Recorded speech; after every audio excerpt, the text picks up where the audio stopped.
the history of the Bagan Empire rise and fall of one of Asia's most powerful empires. The Bagan Archaeological Zone is one of the largest and most important historical sites in Southeast Asia. It is located in the dry zone of central Burma, on the east bank of the Irrawaddy River. Settlement of the Bagan area most likely started halfway the 9th century. Over the next 2 centuries, settled area gradually extended until in the year 1044 King Anuradha founded the Bagan Kingdom. At that time, the kingdom included still a relatively small area where people were mainly involved in farming. As Bagan is located in the dry zone of Burma, the area receives little rain and is dependent on irrigation for farming. The Bagan people managed to develop and improve water management systems to irrigate the land. They built a system of dams, waterways, and sluices, which enabled them to cultivate dry land and turn it into farmland. This ability allowed them to expand into the dry desert-like area, which attracted more people, thus expanding the kingdom. King Anuradha's conversion to Buddhism. At that time, Buddhism did not yet play an important role in the country. King Anuradha was converted to Theravada Buddhism by a monk named Archaeological from the Bagan Kingdom, one of the Mon kingdoms that existed in Burma at the time.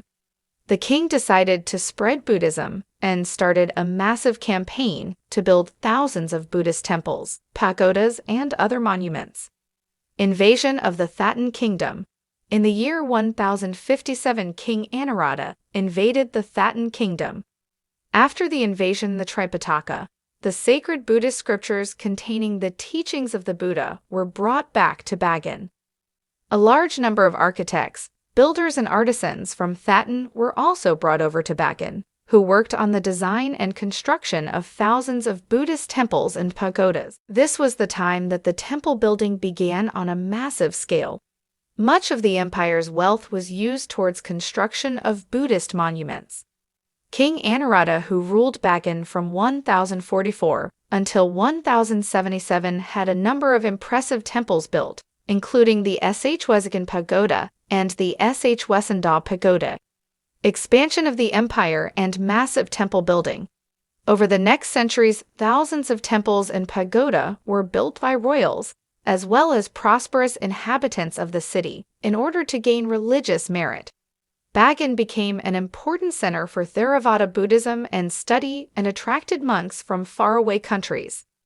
More than 10,000 temples and monuments were built at the height of the kingdom's power between the 11th and 13th century. King Anuradha's successors further expanded the kingdom. According to several sources, the empire reached as far as parts of present-day Thailand. The empire experienced prosperous times, mainly based on agriculture.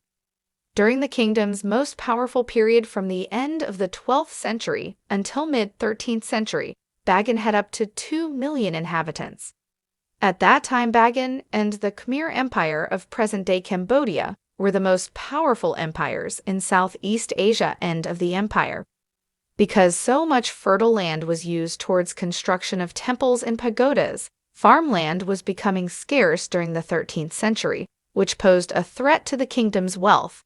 Towards the end of the 13th century, Bagan was invaded several times by the Mongol armies led by Kublai Khan, the great Khan of the Mongol Empire, who reigned from 1260 until 1294. Another invasion in 1297 finally led to the end of the Bagan Empire. After the 15th century, Bagan was mostly deserted and most temples fell into disrepair. The town was still a destination for pilgrimage, but the number of temples that was maintained well was limited to some of the most famous temples, such as the Ananda and the Hisroty.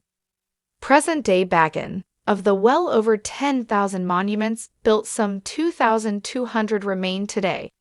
The structures still standing are built of brick, while the wooden buildings like the palace and the houses have not survived. The remaining temples and pagodas are in various states of repair, some very well maintained and restored, while others are neglected and overgrown with vegetation. UNESCO has placed the Bagan Archaeological Zone on its tentative list for consideration as a future World Heritage Site.